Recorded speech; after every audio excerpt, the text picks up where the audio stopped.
on my way to a location right now, and I decided to stop along California Highway 127 to share with you an abandoned ghost town. Now, what's unique about this abandoned ghost town is that it was not much of a town at all. In fact, it probably only consisted of 3 buildings.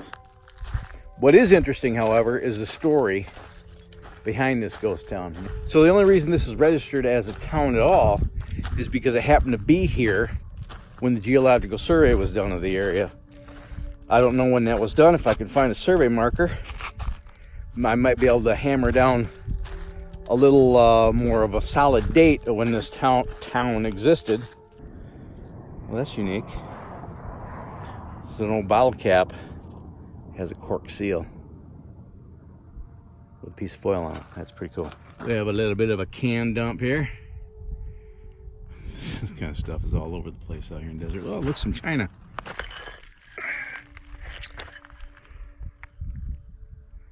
That's kind of neat. This town is called Renoville, and it was founded by a fellow by the name of Charlie Reno, who was a lineman. He serviced the telegraph line on the Tidewater and Tonopah. So we can narrow it down between 1907 and 1940. That's when the Tidewater and Tonopah was in operation. Actually, probably narrow it down between 1907 and 1935. By 1935, rail service had pretty much dried up.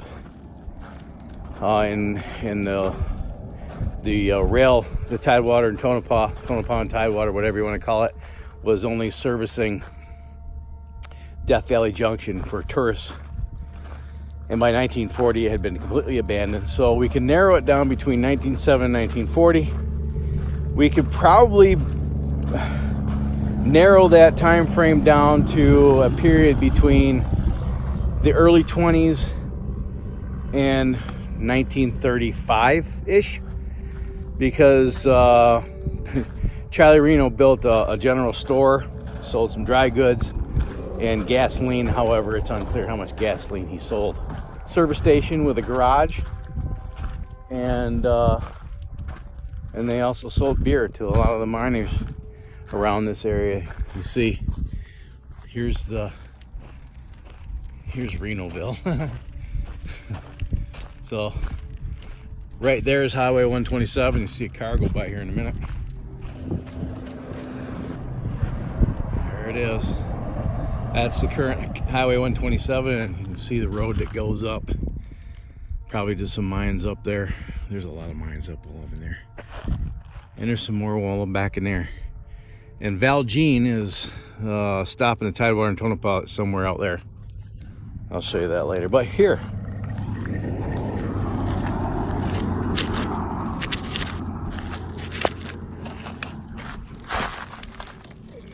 look at that. That looks like an old oil filter. That's exactly what that is. An old oil filter. We got a post right here. Imagine that this is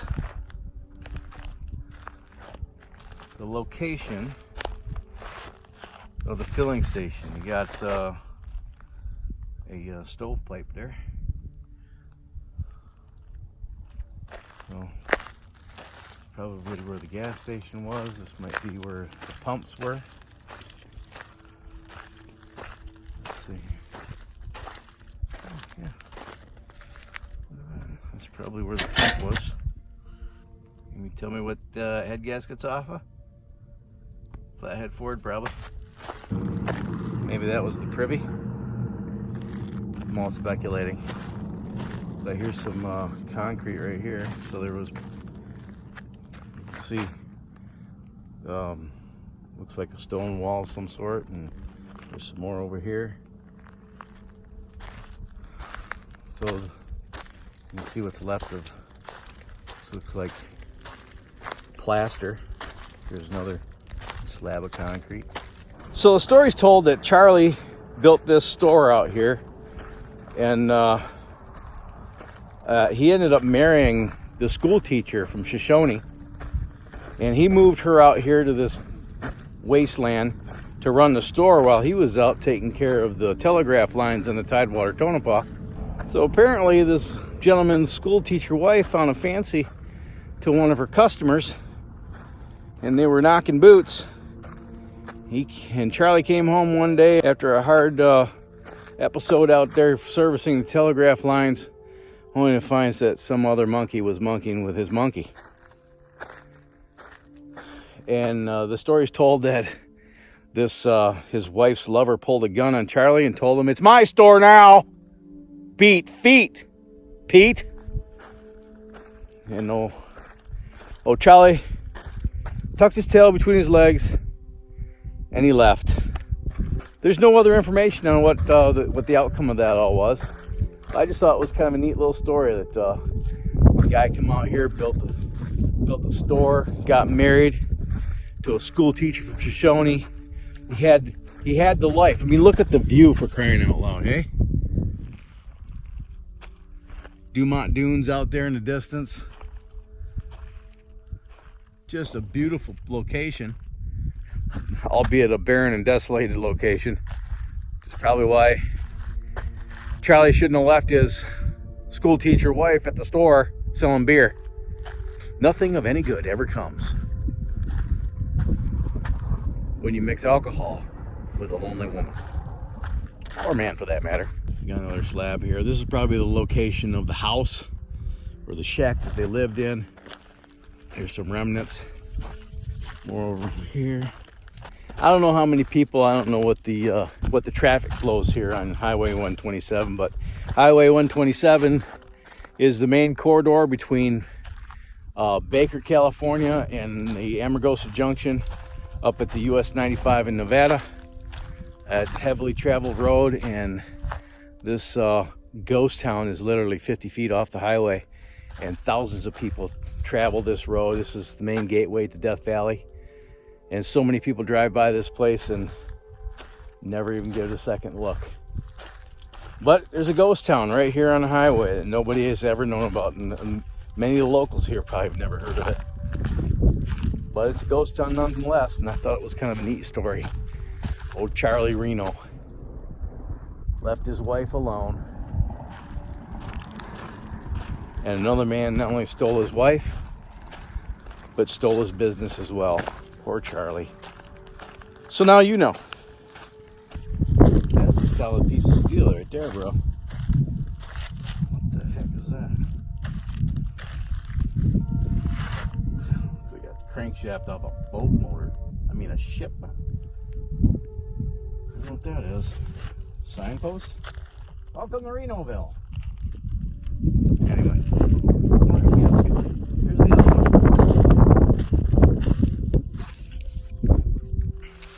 So I've only seen one photograph of this place, and it's just a photograph of the front of the where the pumps were. It's a pretty small place, and you can see in the background there's like a little garage, maybe where they would fix cars or whatnot. And I would imagine that there's probably an abode here someplace to lay your weary head at night. And obviously Charlie's wife needed someplace to lay down while she let another man just put it to her. But there's not a whole lot of information in terms of the names of these people and what happened to them. They're just kind of footnotes in the whole story. But I just thought it was kind of interesting that there's this little ghost town that consisted of 3 buildings, as far as I can tell, that existed between probably the early 20s, because there was only dirt roads out here, and automobiles were kind of a new thing, and you had to get gasoline. And he sold gasoline here, so probably the early 20s, until some other dude took his business from him along with his wife. Hey, slow down there, man. This ain't no friggin' racetrack. Simmer. Jeez. But anyway, if you thought this video was informative and entertaining, please smash that like button. Just beat it to death. If you thought I'm an idiot and it just was a complete waste of your time, then go ahead and click the other one. I don't mind. Either way is okay with me. If you haven't done so yet, click that subscribe button and subscribe to all this goofiness. I'm heading down to a location down in California that's going to be part of a series. I'll share more of that with you later. Click that subscribe button if you don't mind, and then click that bell icon right next to it, because subscribing isn't enough anymore. You have to actually click a button to get notified of when there's an upload. And when you click that bell icon, a little window will pop up and it'll ask you, do you want to receive notifications? Click the yes button. That'd be cool. And then after you do that, you'll be notified of future uploads. Pretty cool, huh? Till next time, you have fun, stay safe, shoot straight, keep your powder dry, and have a splendid day. Oh, do you know what this is? A lot of you millennials won't. I know what this is. I'll give you a hint. It has something to do with oil cans. Yeah. All right, enough of this. Onward. I gotta pee. Later. Bye-bye. What's this? Oh, what is that? I think that's a connoter valve. What do you think?